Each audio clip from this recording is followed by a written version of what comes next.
Absolutely. All right, thanks a lot, Jeff. And Paul, you can stay right here for this next story because a lot of people are talking about it as this satellite that is cutting through our atmosphere at any moment. Over the next few hours, people are wondering where this thing is going to land. They're saying once it hits the atmosphere, you'll have about 20 minutes. We'll know where it's actually going to land, and this could happen in the next 5 to 6 hours. Our very own Bruce Kirkpatrick took a look.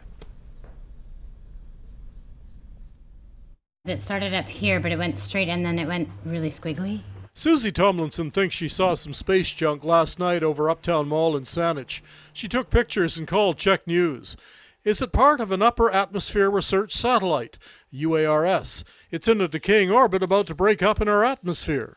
Do you think you saw something fall to Earth? I think we've seen quite a few. I watched 3 actually live falling.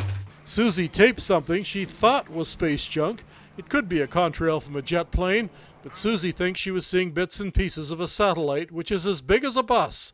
NASA estimates 26 pieces will make it to Earth, weighing from 1 to 200 kilograms, and if they fall in the darkness of night. They're suggesting that if you happen to catch the event happening, that you should be able to see a beautiful fireball-type streak of light through the sky, like a shooting star, but much brighter because we're talking of, very large pieces that are coming through. A woman in Texas found a piece of space junk in her backyard in 1997.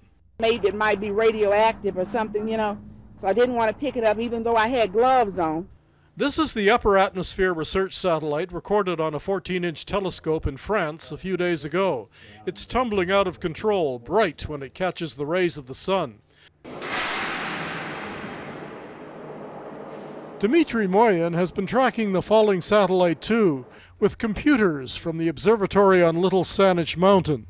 But with 7 billion people on the Earth, chances of you being hit are 1 in 21 trillion.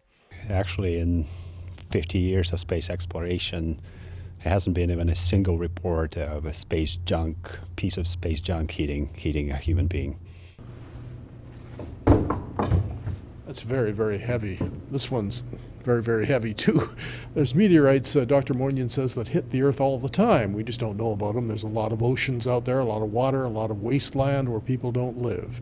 There are 22,000 pieces of space junk up there. Skylab fell to Earth in 1979, the Russian space station Mir in 2001, and now a UARS coming down sometime tonight. Where? That's your guess.